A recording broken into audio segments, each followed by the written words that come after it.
Assalamualaikum warahmatullahi wabarakatuh. Alhamdulillahi rabbil alamin. Wassalatu wassalamu ala ashrafil mursalin Nabiyyina wa maulana Muhammadin wa ala alihi wa sahbihi ajma'in. Wa ashhadu an la ilaha illallah wahdahu la syarikalah. Wa ashhadu anna Muhammadan abduhu wa rasuluh.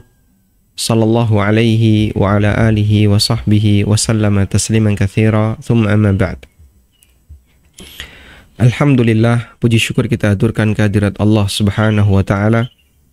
Di kesempatan pagi hari ini kembali kita lanjutkan kajian kita dengan membaca buku Sifat Wudu Nabi sallallahu alaihi wasallam.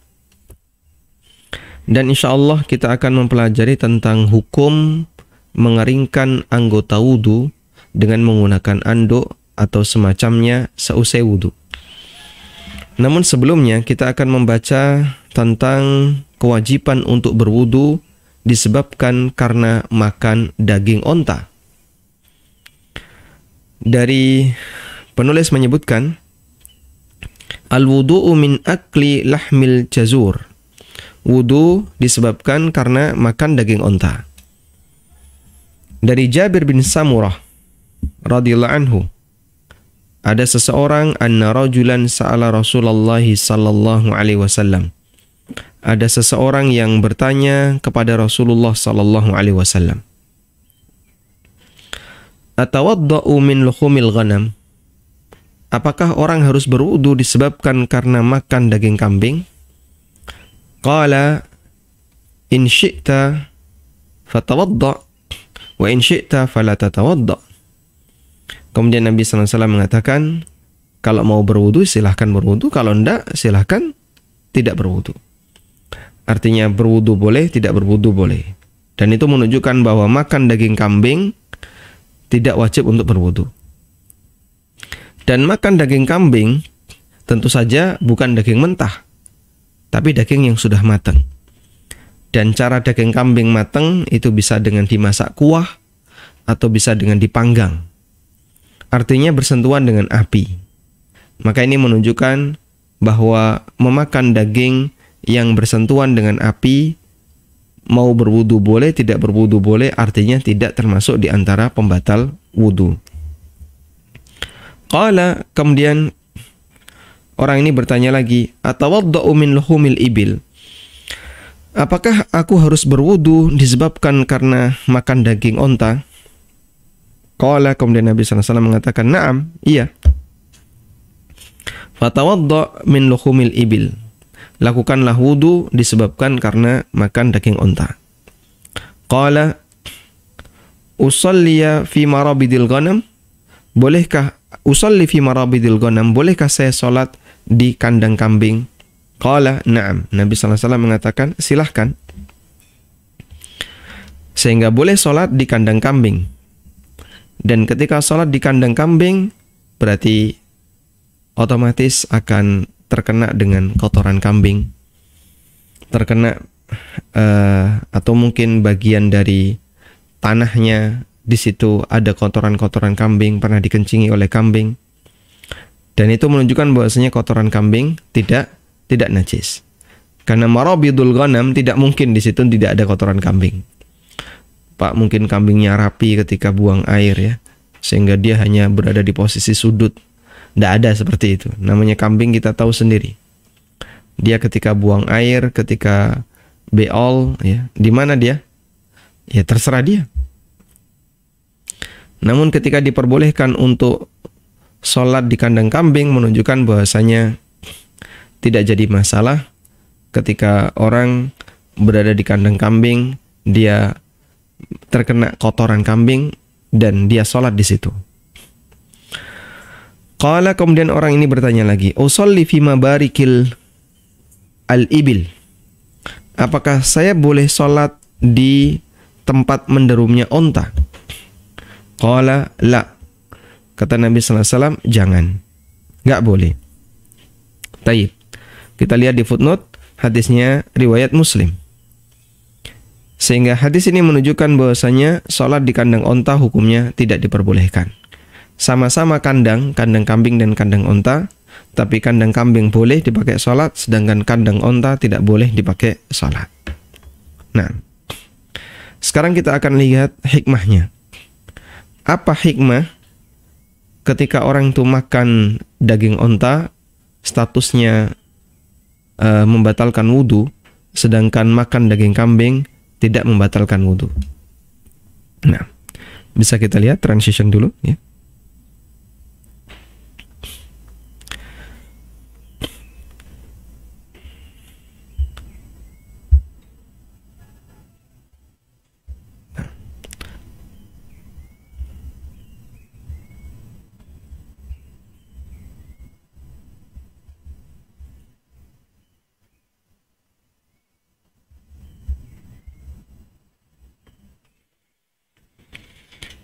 Mengenai hikmah kenapa ada kewajiban untuk berwudu setelah makan daging onta.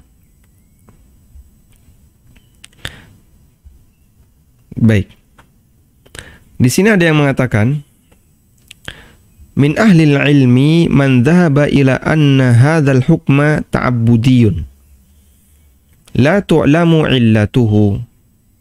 Sebagian ulama berpendapat bahwa perintah dalam hadis orang yang makan daging onta harus berwudu itu sifatnya perintah ta'abbudi, murni ibadah. Karena murni ibadah, maka tidak bisa diketahui latar belakangnya. Artinya ketika itu murni ibadah, ikuti saja apa adanya. Karena dia sifatnya murni ibadah, ikuti saja apa adanya. Qala Al-Mardawi, salah satu ulama mazhab Hambali rahimahullah. As-sahihu minal madhab, pendapat yang benar dalam madhab Hambali, annal wudu'a min lahmil ibil ta'abbudiyun wa alaihi al-ashab. Bahwa wudu disebabkan karena makan daging onta itu sifatnya murni ibadah. Wa alaihi al-ashab, dan ini merupakan pendapat yang diikuti oleh para ulama madhab Hambali. Wakilah, dan ada yang mengatakan huwa mu'allalun. Ya. Ada yang mengatakan bahwasanya itu mu'allal, memiliki latar belakang. Sehingga bisa kita cari apa ilahnya, apa latar belakang sehingga hukum itu sehingga berwudu setelah makan daging onta hukumnya wajib. Kemudian kita sebutkan di sini, wa man dhahaba ila annal hikama mu'allalun minal ulama, annal hukma mu'allalun minal ulama. Dan ada yang berpendapat bahwa makan daging onta pembatal wudu itu memiliki ilah, memiliki latar belakang. Berikut kesimpulannya. Pertama, annal ibil fiha tabi'atu syaitaniyah. Dalam onta fiha tabi'atun syaitaniyah, ada tabiat setan. Faman akala minha awrathahu dzalika quwwatan syaitaniyah. Siapa yang makan daging onta maka akan mendapatkan pengaruh kekuatan setan. Fasyuri'al wudu'u li idhabi hadzal quwwah. Maka pengaruh dari kekuatan setan itu dihilangkan dengan cara disyariatkan berwudu. Dari Al-Barra bin Azib radhiyallahu anhu, Rasulullah sallallahu alaihi wasallam pernah ditanya tentang salat fi mabarikil ibil, di tempat menderumnya onta. Faqala, lalu beliau mengatakan, la tusallu fi mabarikil ibil, jangan salat di tempat menderumnya onta. Fa innaha minasyayatin, karena onta itu dari setan. Dalam lafaz Ibnu Majah ada keterangan fa innaha khuliqat minasyayatin, karena onta itu diciptakan dari setan. Baik. Berarti onta itu setan, Pak? Onta tidak setan. Onta tetap binatang onta. Cuman dia punya hubungan kedekatan dengan karakter setan. Sehingga biar ketika orang itu makan, karakter itu tidak melekat pada dirinya, maka dia dihilangkan dengan cara berwudu.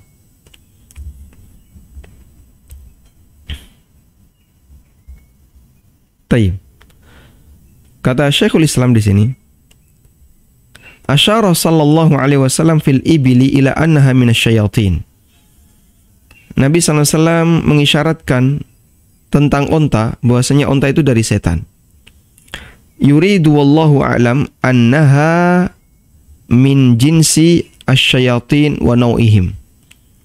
Yang dimaksud di situ adalah Nabi SAW, wallahu a'lam, maksud beliau adalah untuk menjelaskan bahwa setan itu salah satu, onta itu salah satu di antara bagian dari setan. Fa inna kulla atin mutamarrid syaitanun, karena semua yang nakal, yang pembangkang, nggak mau nurut, maka dia adalah setan. Min ayyid dawabikana, apapun jenis binatangnya, seperti anjing hitam juga setan, onta, syayatinul an'am adalah binatang ternak yang merupakan setan, karena onta ini paling susah untuk dibuat nurut. Kama lil insi syayatin, sebagaimana pada diri manusia juga ada setannya. Fala'allal insana idza akala lahmal ibil, karena itu bisa jadi ketika manusia itu makan daging onta, awrathathu nafaran syummasan wahalan syabihan bihalis syaitan, maka bisa jadi akan memberikan pengaruh buruk, di mana membuat dia itu nggak bisa tenang, nggak bisa diem, ya, suka lari-lari kemana-mana, nggak tenang, dan ada beberapa keadaan yang itu mirip seperti kondisinya setan. Maka dihilangkan dengan cara wudu. Wallahu a'lam.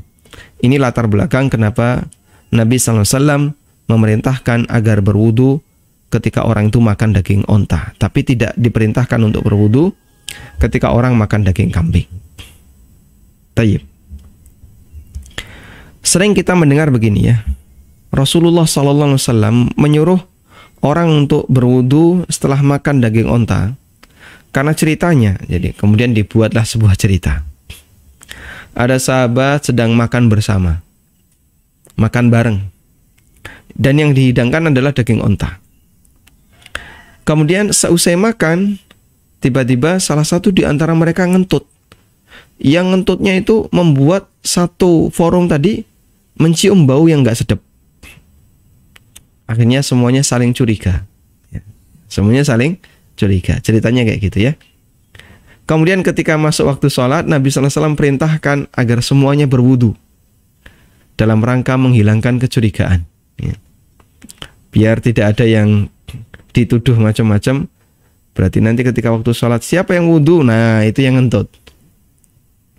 Untuk menghilangkan kecurigaan itu, Rasulullah SAW perintahkan semuanya wudu. Wallahu a'lam, cerita ini asal-usulnya dari mana saya tidak tahu. Dan kalau kita perhatikan dari dalil, kenapa Nabi SAW perintahkan untuk berwudu seusai makan daging onta adalah hadis Jabir bin Samurah yang tadi kita baca. Dan apa hikmah makan daging onta itu pembatal wudu? Tadi sudah disebutkan, ada dua pendekatan ulama. Ada yang mengatakan itu murni ibadah, jadi nggak usah ditanya apa hikmahnya, ikuti saja. Sama sebagaimana ngentut misalnya. Kenapa sih ngentut kok membatalkan wudu? Kan entut itu nggak najis. Entut itu najis nggak? Kalau ngentut najis nanti celananya gonta-ganti terus setiap kali ngentutnya. Entut tuh nggak najis, betul. Lah terus kenapa batal wudu? Ya perintahnya kayak gitu, mau gimana lagi? Andai kan Allah membuat aturan ngentut tidak batal wudu, ya nggak batal wudu. Allah buat aturan ngentut batal wudu, perintahnya seperti itu, berarti ngentut batal wudu. Meskipun kentutnya kecil misalnya. Baik. Sehingga kalau itu sifatnya ta'abbudi, ikuti saja aturan yang ada, nggak usah dipikirkan latar belakangnya. Pendekatan yang kedua, ini ada latar belakangnya. Apa latar belakangnya? Onta itu adalah binatang yang punya karakter seperti karakternya setan. Nggak mau diam, bangkang, nakal, nggak mau nurut. Maka orang yang makan daging onta, untuk menghilangkan pengaruh buruk dari keberadaan suasana panas, syaitaniyah al-an'am, setannya binatang ternak ini, agar hilang, disyariatkanlah berwudu. Dan ini pendekatan sebagian ulama yang mereka berpendapat bahwa makan daging onta wajib untuk berwudu. Wallahu a'lam. Semoga bisa dipahami dengan baik. Tayyib, selanjutnya kita akan membaca tentang tanshiful a'dha ba'dal taharah, mengeringkan anggota wudu atau anggota badan setelah bersuci. Bisa setelah bersuci, ini maknanya adalah setelah wudu, bisa juga setelah mandi. Baik, kita baca di sini. Dhahaba ila ibahatihi duna tafriqah duna tafarruqati bainal ghusli wal wudu. Utsman ibn Affan wal Hasan bin Ali wa Anas bin Malik wal Hasanul Basri wa Ibnu Sirin. Ada beberapa ulama yang berpendapat boleh mengeringkan anggota wudu atau anggota badan tanpa membedakan apakah itu mandi junub ataukah wudu. Di antara yang berpendapat demikian adalah Utsman bin Affan, Hasan bin Ali radhiyallahu anhuma, Anas bin Malik. Kemudian juga di antara yang berpendapat itu dari kalangan tabi'in, Hasan al-Basri, Muhammad bin Sirin, Al-Qamah, Al-Aswad, Masruq, Ad-Dhahhak, Abdullah bin Harith. Kemudian ini adalah pendapatnya Abu Ya'la, Abul Ahwas, Asy-Sya'bi, dan ini ada deretan nama yang lainnya, Sufyan Ats-Tsauri, Ishaq bin Rahuya. Dan ini merupakan pendapat yang diriwayatkan dari Ibnu Umar. Wa ilaihi dhahaba Abu Hanifah, dan ini pendapat Abu Hanifah, Imam Malik, Imam Ahmad, wa wajhun lisyafi'iyah, dan salah satu pendapat dalam mazhab Syafi'iyah. Wal hujjatu lahum ma ruwiya an Aisyah. Dalilnya adalah hadis yang diriwayatkan dari Aisyah.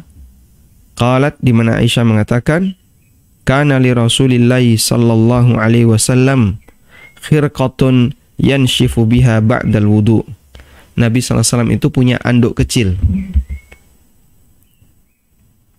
Nabi sallallahu alaihi wasallam punya anduk kecil yang beliau gunakan untuk mengeringkan anggota wudu setiap kali selesai wudu. Ya, bahasa kita seperti anduk olahraga itu ya. Sehingga selesai wudu beliau keringkan, selesai wudu beliau keringkan. Hadis riwayat Tirmidzi, tapi dinilai dhaif oleh Tirmidzi. Hanya saja Al-Aini menyebutkan bahwa An-Nasa'i meriwayatkan dalam kitab Al-Kuna dengan sanad sahih, dan qultu, aku sampaikan, lahu syawahid, ada banyak riwayat yang lain yang mendukung, ya'tadidu biha, yang bisa saling menguatkan. Tayyib, nukila min fiqhil Imam Sa'id wa hassan al-haditha al-Albani. Hadis ini dihasankan oleh Syekh Albani. Sehingga kalau hadis ini statusnya sahih, berarti bagian dari sunnah adalah orang menyediakan anduk atau apapun yang digunakan untuk mengeringkan anggota wudu pasca wudu, sebagaimana yang rutin dilakukan oleh Nabi sallallahu alaihi wasallam. Baik. Dan di sini kita cantumkan keterangan yang pernah disampaikan oleh Ibnu Qudamah dalam Al-Mughni. Ibnu Qudamah rahimahullah dalam Al-Mughni pernah mengatakan, la ba'sa bitanshifi a'dha'ihi, tidak masalah mengeringkan anggota wudu bil mindil, dengan menggunakan anduk, min balalil wudu'i wal ghusli, dari kondisi basah selesai wudu dan mandi. Wa huwal manqul, dan ini adalah pendapat yang dinukil dari, ya, kemudian beliau sebutkan, dari Imam Ahmad.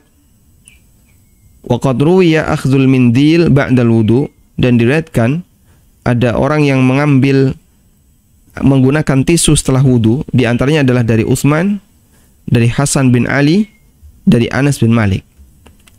Wa katsirin min ahli ilmi, dan banyak ulama berpendapat demikian. Wa huwal ashahhu, dan ini pendapat yang lebih kuat. Ya. Li'annal asla al-ibaha, karena hukum asalnya itu boleh. Karena hukum asal diperbolehkan. Baik.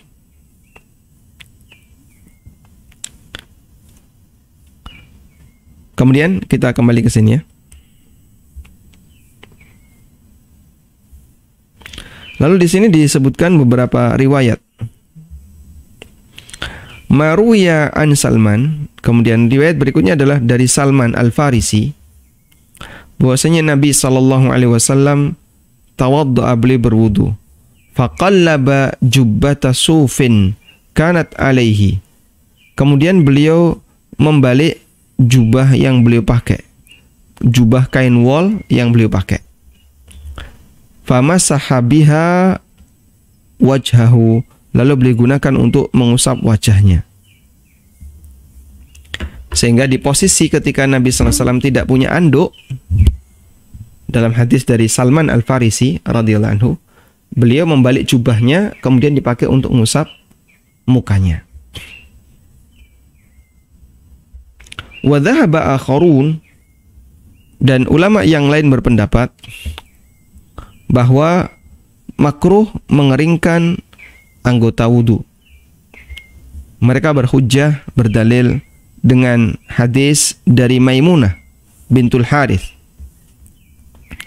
istri Nabi SAW, yang juga bibinya Ibnu Abbas radhiyallahu anha. Wa qad wasafat ghaslan Nabi SAW, Maimunah bercerita tentang bagaimana Nabi SAW mandi junub. Diceritakan dari awal sampai akhir. Lalu selesai mandi, kata Maimunah, summa ataituhu bil mindil faraddahu. Kemudian aku bawakan untuk Nabi SAW al-mindil, dibawakan anduk. Faraddahu, tapi Nabi SAW tidak mau. Wa yakana yanshifu biyadaihi, dan beliau mengeringkan dengan menggunakan tangannya. Jadi diska pakai tangan. Diska pakai tangan. Beliau selesai mandi junub itu tidak diandui badannya, tapi beliau ska dengan menggunakan tangan. Wal muradu bil karahati karahatu tanzihin la karahatu tahrim. Dan makruh di sini adalah makruh yang tidak sampai pada derajat haram. Sehingga pendapat yang kedua ini menyebutkan bahwa hadis Maimunah itu dalil makruh untuk membersihkan atau untuk mengeringkan anggota wudu dengan menggunakan anduk, karena Nabi SAW seusai mandi beliau tidak keringkan dengan menggunakan anduk. Nah, baik. Dan ada keterangan yang disampaikan oleh Imam Ibnu Utsaimin. Syekh Ibnu Utsaimin rahimahullah pernah ditanya tentang hukmu tansyifi a'dha'il wudu, hukum mengeringkan anggota wudu. Fa'ajaba, lalu beliau memberikan jawaban. Tansyiful a'dha'i la ba'sa bihi, mengeringkan anggota wudu enggak masalah. Li'annal asla adamul man'i, karena hukum asalnya tidak dilarang. Wal aslu fima adal ibadat, dan hukum asal untuk selain kegiatan ibadah, baik berupa akad maupun perbuatan sehari-hari, wal a'yan atau benda-benda tertentu, hukum asalnya adalah al-hillu wal ibahah. Hukum asalnya adalah halal dan mubah. Hatta yakuda dalilun alal man'i, sampai ada dalil yang melarangnya. Nah, kemudian di sini, fa in qala qail, jika ada orang yang mengatakan, bagaimana jawaban Anda dengan hadis Maimunah radhiyallahu anha? Hinama dzakarat, ketika Maimunah bercerita bahwa Nabi SAW mandi, ya. Kemudian selesai mandi, kata Maimunah, fa'ataituhu bil mindil, aku pun membawakan kepada beliau anduk. faraddahu, lalu Nabi SAW menolaknya, tidak mau menerima.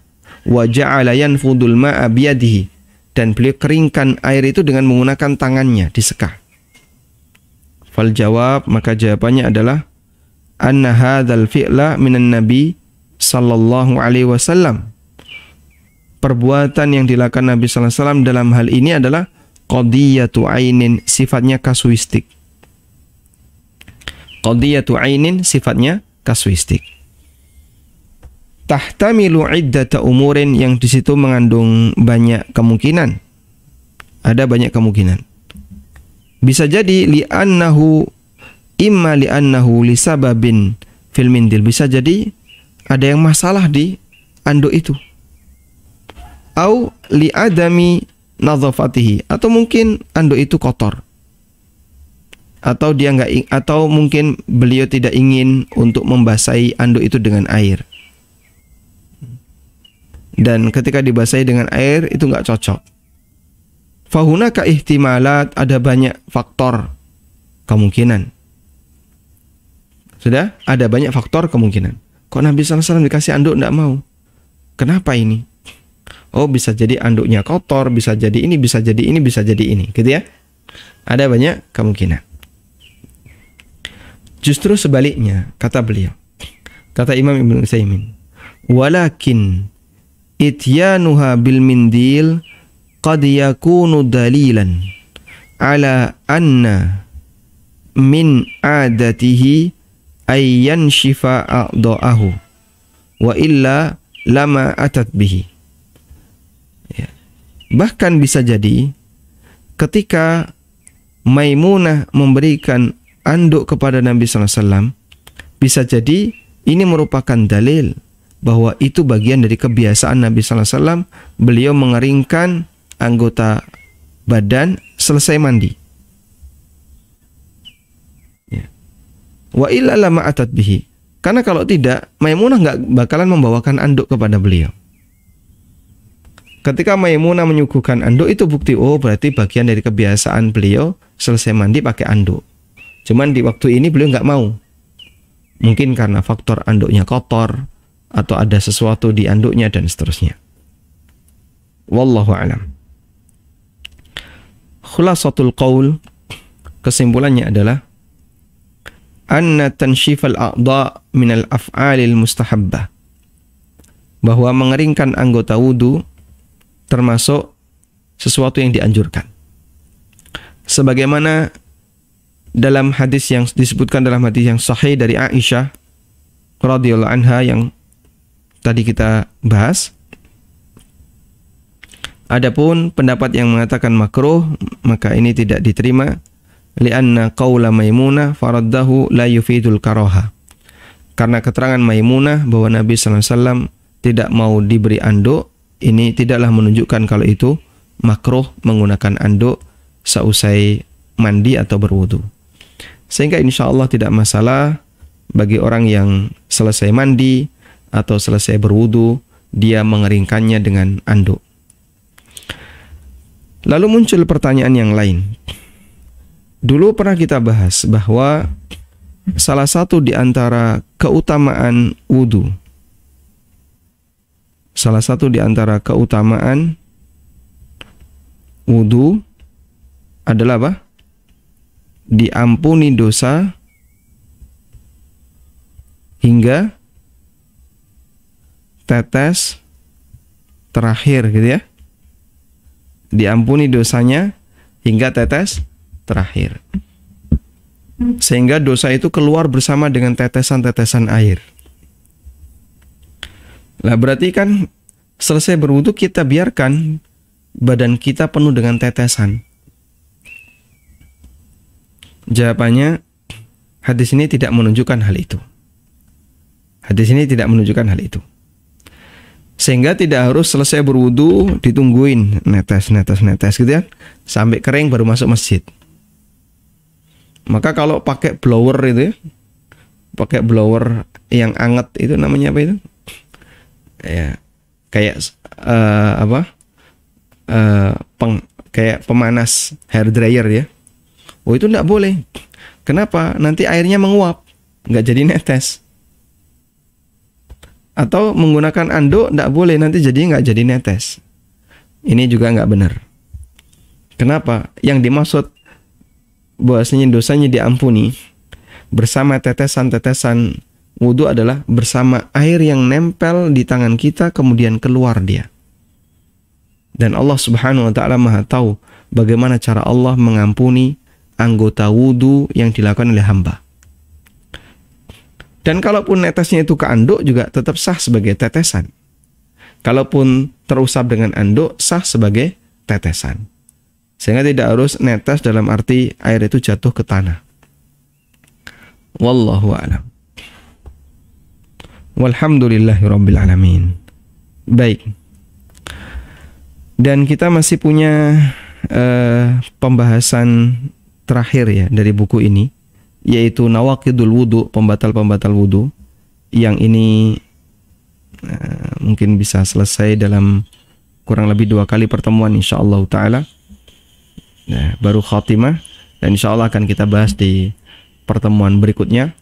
Semoga bermanfaat. Wassallallahu ala nabiyyina Muhammadin wa ala alihi wa sahbihi wasallam.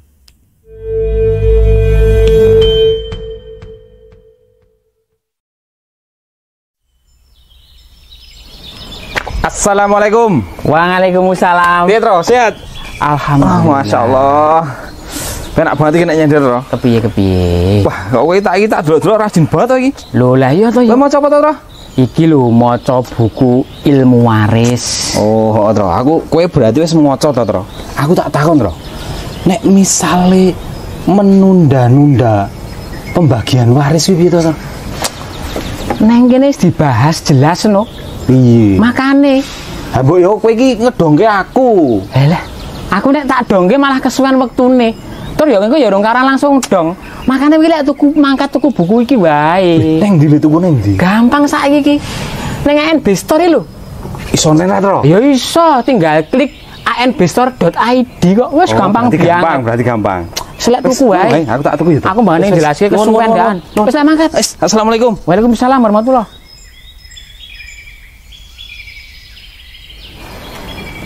Assalamualaikum Bang. Waalaikumsalam warahmatullahi. Kayak ngopo? Ayo sinau to yo. Lah ngopo meneh ora sinau iki? Ya, iki Kepiye ning ngopo? kebeneran. Antum kan koncone Satami. Wah, ya cetha. Kepiye? Aku iki meh teko nek ono ya umpamane iki umpama nek ono wong duwe anak loro. Yo. Sing siji berbakti, sing siji iki durhaka. Nah, umpamane wonge iki mati, njuk warisane nek sing berbakti iki luwih akeh, piye, Bang? Ning kene iki dibahas. Lho, Ono ya ning ngene. iki ono buku pengantar ilmu waris ning kene iki ono kabeh. Masyaallah. Mula kowe tuku wae. Tukune ning ndi? Ayo gampang to ya saiki ning ANB Store. Sekono lek mangkat tuku wae. Siap. Masalah rampung kuwi wis ning kene ono Ono kabeh kabeh. ya? Wis, Siap. gak tuku ngono wae saiki. Tuku online apa? Online iso, Online wis iso, gampang lek saiki iki. Siap. Wis sik diatasi ngono Saiki. masalah. Lah iya to ya. Assalamualaikum. Waalaikumsalam warahmatullahi. Masalah. Assalamualaikum Mas Mitro. Waalaikumsalam warahmatullahi. Wah, maca buku. Masya Allah, ilmu waris. Pas iki. Nak masalah gono gini iki penjelasannya piye? Sing tenang. Sesuai sing tak waca iki lho, neng bukune Ustadz Ami pengantar ilmu waris. Lho, masalah gono gini. Ono nang kene iki. Tukune nang ndi? Neng ANB Store. Online iso. Iso, tinggal klik anbstore.id. Siap. Monggo. Assalamualaikum. Waalaikumsalam. Assalamualaikum Mas Mitro. Waalaikumsalam. Baca buku apa Mas? Buku pengantar ilmu waris, Mas. Masya Allah. Boleh pinjem nggak Mas? Pinjem gimana? Saya baru belajar kok dipinjem. Beli sendiri aja, Mas. Di mana Mas? Gampang, beli di ANB Store. Oh, yang online. Online bisa.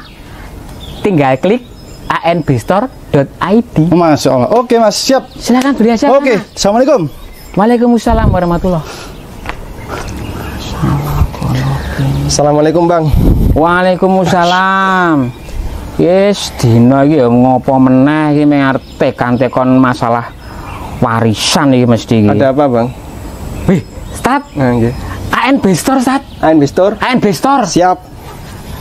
ANB Store ya Ustaz ya? Ya, siap. Assalamualaikum. Waalaikumsalam. Weh, kira bukunya Ustaz Ami tuh. Lah kok malah Ustaz tak kon tuku bukunya dhewe iki? Waduh, wis luput meneh cah. Dapatkan buku pengantar ilmu waris karya Ustadz Aminur Bait. Untuk pemesanan, hubungi ANB Store di nomor WhatsApp 0812 7111 1241 atau klik di www.anbstore.id. Ayo, segera dapatkan bukunya agar harta pustaka tidak menjadi sumber petaka. Jazakumullah khairan. Baik. Silahkan bagi Anda yang mau bergabung. Baik, silakan, Mbak. Dalam mencapai sunnah itu melalui atau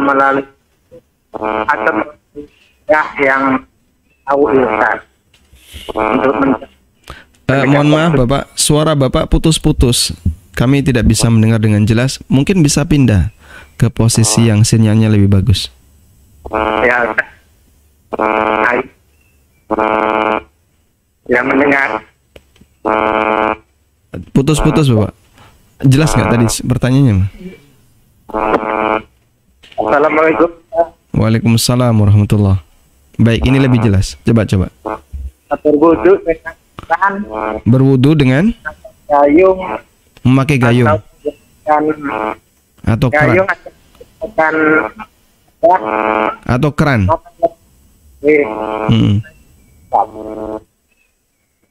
Berwudu dengan gayung atau keran. Selanjutnya atau dengan wadah dengan cara dicawin yang lebih sesuai sunnah. Yang lebih sesuai sunnah. Iya. Kemudian Assalamualaikum warahmatullahi wabarakatuh. Waalaikumsalam warahmatullahi wabarakatuh. Masya Allah ya. Baik. Mana yang lebih sesuai sunnah? Berwudu dengan menggunakan gayung ataukah dengan menggunakan keran? Wallahu alam, saya tidak punya keterangan dari para ulama tentang masalah ini. Karena seperti yang kita pahami, mungkin di zaman Nabi Sallallahu Alaihi Wasallam, kalau di zaman Nabi Sallallahu Alaihi Wasallam mereka dominan wudu dengan menggunakan wadah, dengan menggunakan gayung atau dengan menggunakan wadah bejana. Dan wallahu alam bisa jadi di zaman beliau keran itu bukan sesuatu yang ma'ruf, sehingga jarang orang berwudu dengan menggunakan keran. Ya meskipun, tapi Pak, namanya teknologi padasan itu kan dari dulu sudah ada. Ya meskipun kemungkinan itu ada, cuman kita tidak tahu detailnya seperti apa. Wa ala kullin, kesimpulannya wallahu alam, mana yang lebih sesuai sunnah? Kalau yang lebih sesuai sunnah, insya Allah dua-duanya nggak masalah. Insya Allah dua-duanya lebih sesuai sunnah. Karena yang penting adalah tata caranya, bukan medianya. Yang penting itu tata caranya, bukan medianya. Sehingga mau pakai wadah, mau pakai keran, ini kan sifatnya media. Selama tata caranya benar, maka wudunya sesuai sunnah. Begitu. Yang penting ketika pakai keran harus hemat. Sebagaimana ketika pakai wadah juga harus hemat. Cuman umumnya di Indonesia, wudu dengan menggunakan keran itu cenderung boros. Kok bisa? Wah, itu kerannya dipolke ya. Kerannya ketika dibuka pol-polan.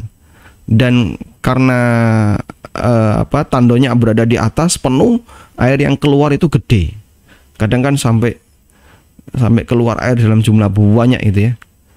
Dan itu kenceng. Nah, yang kayak gini tidak boleh. Seharusnya dibuat kecil, ditutup separuh. Ya, buat kecil. Dan kita biasakan bapak-bapak atau ibu-ibu yang berwudu, tolong ketika kerannya terlalu besar, tutup separuh, buat lebih kecil. Kadang ada keran udah dibuka, dia masih ngobrol dulu sama temennya. Dia lepas-lepas jam tangan, lepas-lepas baju, keran udah dibuka. Dan dulu pernah kita ceritakan, saya pernah mematikan keran. Dia seorang guru kayaknya. Dia guru ASN, kayak dilihat dari seragamnya. Ketika wudhu di masjid, dia buka itu keran, ngobrol dulu sama temennya. Akhirnya tak tutup. Ya orang yang liatin aja, ya terserah. Ini tindakan yang salah.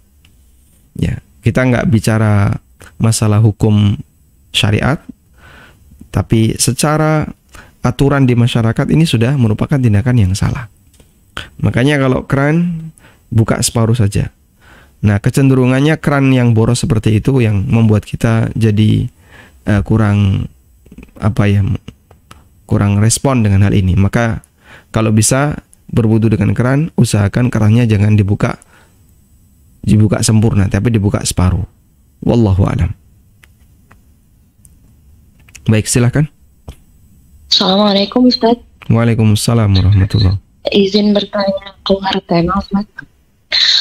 Untuk kan ada anjuran untuk memperbanyak doa ketika sujud dan di akhir sholat. Apakah itu juga berlaku untuk sholat sunnah Ustaz, atau hanya sholat wajib saja? Kemudian seberapa banyak doa yang boleh disampaikan di akhir sholat? Apakah boleh lama, banyak gitu? Apakah boleh? Sekian Ustaz, banyak maksudnya dalam waktu yang lama gitu Ustaz. Sebelum salam. Cukup itu saja Ustaz. Jazakallahu khair. Barakallahu fiik. Assalamualaikum. Waalaikumsalam warahmatullahi wabarakatuh. Baik. Apa hukum berdoa ketika sholat sunnah? Apakah boleh doa yang kita baca ketika sholat wajib kita baca pada saat sholat sunnah? Jawabannya, ma thabata fil fardi sabata fil nafli, wa ma thabata fil nafli sabata fil fardi. Apa yang berlaku dalam sholat sunnah juga berlaku dalam sholat wajib, dan apa yang berlaku dalam sholat wajib hukum asalnya berlaku pula dalam sholat sunnah, kecuali jika di situ ada dalil yang mengkhususkan. Sehingga kalau itu khusus untuk sholat sunnah saja atau sholat tertentu saja, maka tidak berlaku untuk sholat yang lain. Contohnya Pak Ustadz, contohnya takbir ziyadah pada saat sholat Id. Allahu Akbar, Allahu Akbar, sebanyak 7 untuk rakaat pertama dan 5 untuk rakaat yang kedua. Boleh nggak kita sholat duhur seperti itu? Allahu Akbar, Allahu Akbar. Makmumnya saya yakin bingung ya. Ini kok takbir tapi kok nggak ruku? Oh ternyata cuman ngasih tambahan takbir ziyadah, takbir tambahan. Nggak boleh karena itu khusus untuk sholat Id. Sehingga ketika itu khusus untuk sholat tertentu, tidak berlaku untuk sholat yang lain. Dan hukum asalnya untuk doa dan bacaan, hukum asalnya berlaku untuk semua sholat. Karena itu ketika ini diajarkan Nabi SAW pada saat sholat wajib, maka itu juga berlaku dalam sholat sunnah. Sehingga silahkan Anda baca itu di sholat sunnah. Kemudian yang kedua tentang berapa lama kita boleh berdoa pada saat sholat wajib. Kalau di posisi kita sebagai imam atau makmum, maka ini dibatasi. Kalau makmum jelas ya, batasnya adalah mengikuti gerakan imam. Tapi kalau jadi imam, boleh nggak terlalu lama? Nggak boleh. Kenapa? Anda punya makmum. Anda punya makmum. Sehingga ketika Anda mau membaca doa, ya perhatikan kondisi makmum, jangan terlalu lama. Sebagaimana ketika berdiri juga jangan terlalu lama, ada toleransi untuk makmum. Nabi SAW mengingatkan, fa inna min waraika dha'ifun wa maridun wa dzul hajah. Di belakangmu itu, wahai imam, dan ini nasihat yang beliau sampaikan kepada Mu'ad bin Jabal, di belakangmu ada orang sakit, ada orang yang lemah, dan ada orang yang sedang punya kesibukan. Mungkin dia mau segera menyelesaikan kesibukannya, Jadi jangan dia ditahan gara-gara sholatnya yang terlalu panjang. Tapi kalau sholat sendirian terserah. Karena orang yang sholat sendirian, dia bebas menentukan berapa panjang pendek sholat yang dia kerjakan. Yang penting kalau pendek jangan sampai tidak tumak nina. Wallahu a'lam. Baik, silahkan. Assalamualaikum warahmatullahi wabarakatuh. Waalaikumsalam warahmatullahi wabarakatuh. Ya, Afwan Ustaz, ini ada 2 pertanyaan. Yang satu terkait dengan tema wudhu, yang kedua nanti di luar tema.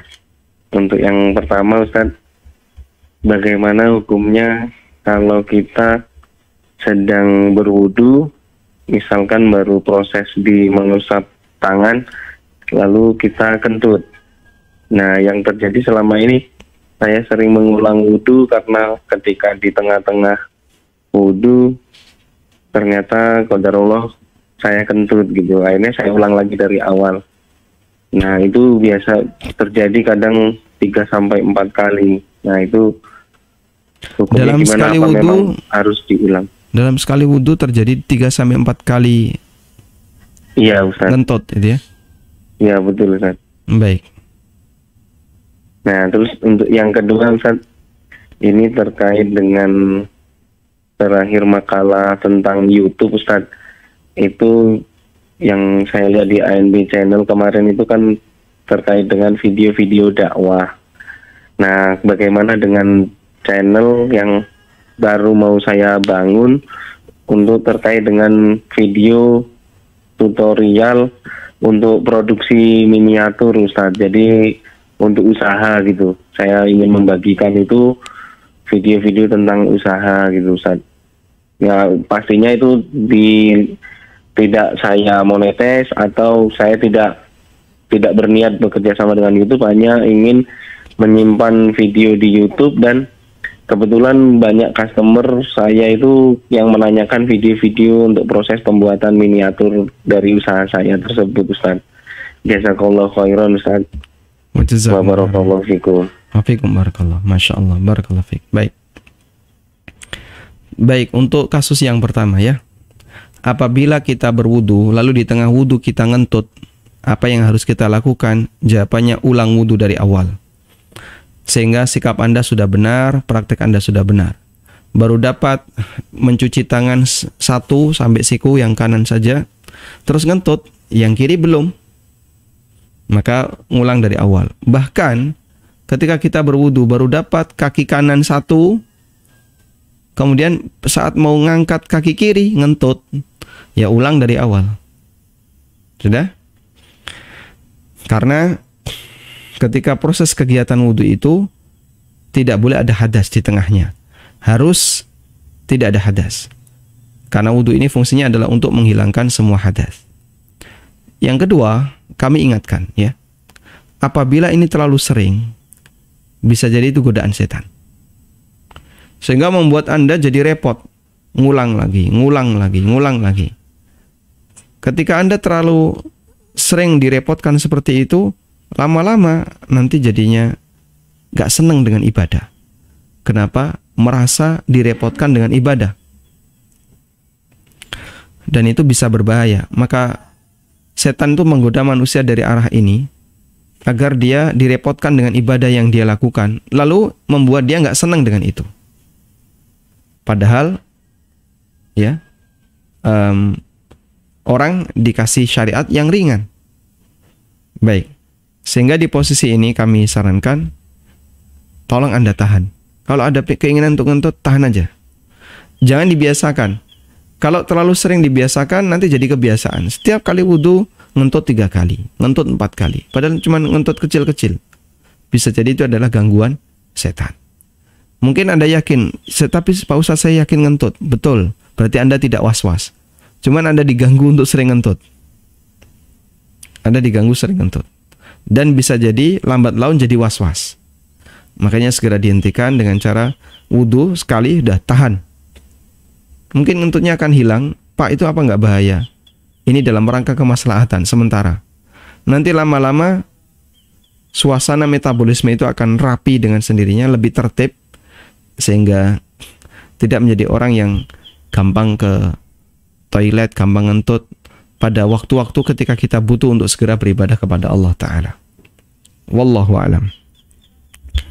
Selanjutnya, yang kedua ya, terkait hukum menaruh video di YouTube. Memang di situ ada sisi madaratnya, yaitu keberadaan iklan. Tapi yang kita pahami, tidak semua iklan di YouTube bermasalah, meskipun dominan bermasalah. Ya. Apa ada iklan yang sama sekali tidak ada musiknya, tidak ada gambar wanita? Beberapa kali saya menjumpai banyak lembaga-lembaga sosial di luar negeri ya, yang mereka menawarkan wakaf untuk brother and sisters yang mau wakaf. Di sini akan dibuat gedung A, gedung B, Islamic Center dan yang lainnya. Jadi di iklan itu sama sekali tidak menampilkan aurat, tidak menampilkan wanita, tidak ada musik, tidak ada hal-hal yang bermasalah lainnya. Murni sifatnya iklan wakaf. Dan juga di Indonesia ada banyak iklan wakaf Quran. Sekarang mulai bermunculan. Nah, iklan-iklan seperti ini insya Allah tidak ada sisi madaratnya, tidak ada sisi sisi maksiatnya. Namun iklan ini kan belum dominan. Iklan seperti ini belum dominan. Yang lebih dominan iklan belanja ya. Marketplace itu banyak. Nah, kalaupun dominan seperti itu, biasanya isi iklannya yang nggak beres.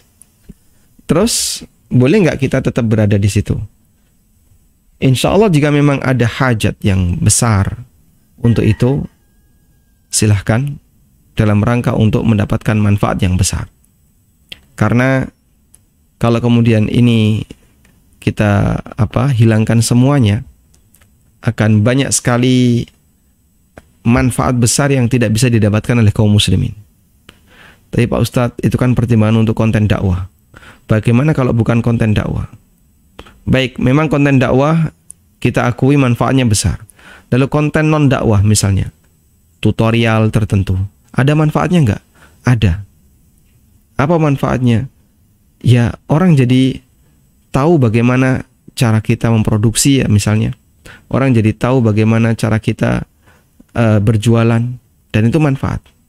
Baik, Anda dapat manfaat itu dan Anda akan kesulitan kalau tidak menggunakan manfaat itu. Maka ada kaidah al-hajah tunzalu manzilatud darurah. Adanya kebutuhan besar bisa disetarakan sebagaimana darurat. Ya, meskipun dalam posisi ini tidak sampai pada tingkatan darurat, saya kira lebih ringan daripada darurat.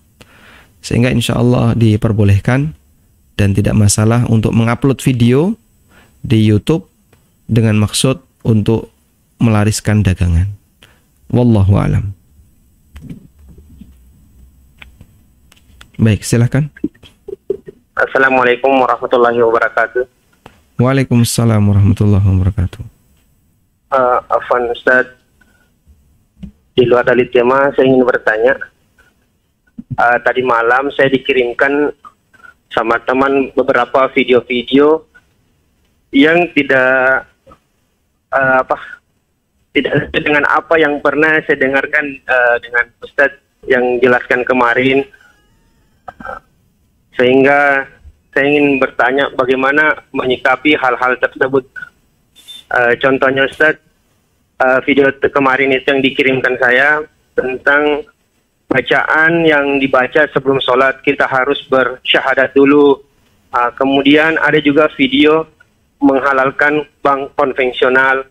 Bagaimana menyikapi hal tersebut Ustaz? Mohon pencerahannya. Ya. Nah, itu aja Ustaz. Jazakumullah khairan. Barakallahu fiikum. Assalamualaikum warahmatullahi wabarakatuh. Ada orang yang datang kepada Imam Malik. Dan orang ini adalah orang Murji'ah. Lalu dia mengatakan, "Wahai Imam Malik, saya ingin bicara dengan Anda." Imam Malik bilang, "Saya tidak mau." Diajak bicara orang kok tidak mau. "Saya tidak mau." Beliau tidak mau. Kemudian, "Cobalah kasih kesempatan saya untuk ngobrol sebentar saja." Imam Malik bilang, "Tidak mau saya." Orang ini memang terkenal orang bermasalah ya. dia suka debat, dia suka ngeyel, dia suka itu. Tanya kepada Imam Malik itu berkali-kali, tidak mau. Sampai akhirnya selesai Imam Malik berkegiatan di masjid, mau pulang, dia nyusul Imam Malik. Lalu beliau menyampaikan, orang ini menyampaikan, wahai Imam Malik, izinkan saya untuk membacakan satu ayat kepada Anda. Apa jawab Imam Malik? Saya tidak mau. Hanya membacakan satu ayat. Apa salahnya orang ini membacakan satu ayat? Karena dia mau menggiring Imam Malik, ya, mau memberikan pengaruh syubhat, racun pemikiran kepada Imam Malik dengan sesuatu yang sesuai kepentingannya. Lalu dibacakan ayat. Padahal ayat itu maksudnya adalah ayat untuk mendukung pemikiran dia, tapi itu salah paham dia. Ayat yang disalahgunakan oleh orang Murji'ah dan dianggap itu mendukung pemikirannya. Imam Malik gak mau. Akhirnya Imam Malik memberikan pilihan. Kamu yang pergi dari sini atau aku yang pergi. Subhanallah. Ini sikap seorang ulama besar setingkat Imam Malik bin Anas rahimahullah ta'ala. Di mana beliau itu menjaga kondisi batin dengan cara apa? Baca apa yang meyakinkan sesuai dalil, selesai. Sudah? Kalau hati belum siap untuk mendengarkan kalimat-kalimat yang bertentangan dengan ini, ditutup celahnya. Saya nggak mau dengerin.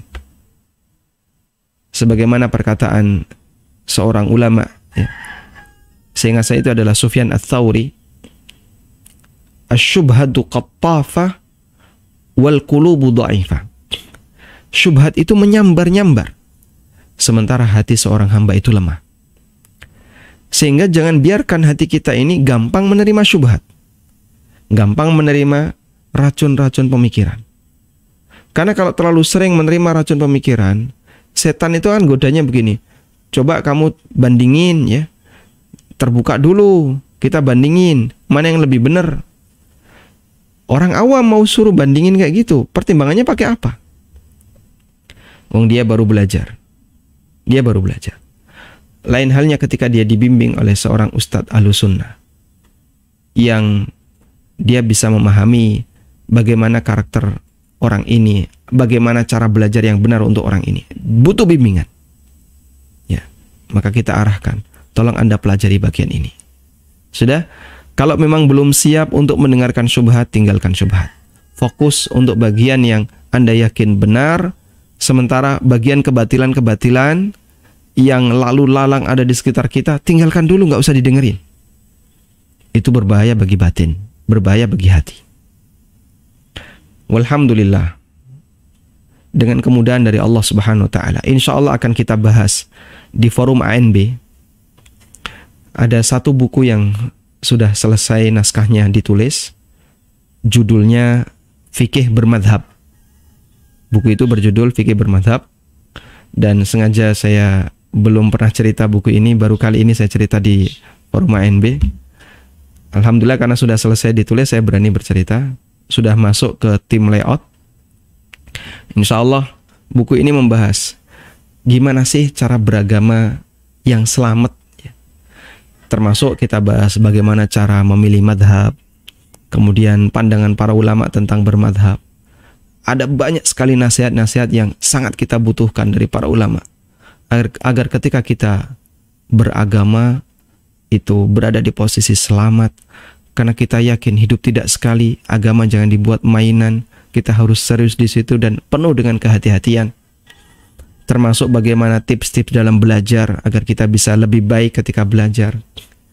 Termasuk bagaimana cara kita menyikapi khilaf. Saya juga sebutkan satu bab khusus tentang fikih ikhtilaf. Fikih memahami perbedaan pendapat di kalangan para ulama maupun di kalangan masyarakat awam. Bagaimana ketika kita menjadi orang yang taklid, lalu adab-adab yang perlu kita lakukan saat kita meminta fatwa.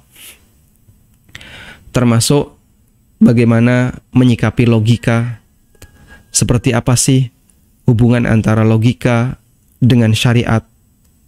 Kemudian juga bagaimana menyikapi kebiasaan yang ada di masyarakat, agar kebiasaan tidak disetarakan seperti agama, agar budaya tidak disetarakan sebagaimana agama. Insya Allah semoga bisa terbit dan kita bisa bahas di forum ini insyaallah taala. Wallahu alam. Baik, mungkin demikian yang bisa kita bahas, semoga bermanfaat. Wassallallahu ala nabiyyina Muhammadin wa ala alihi wa sahbihi wasallam. Wa akhiru da'wana anilhamdulillahi rabbil alamin.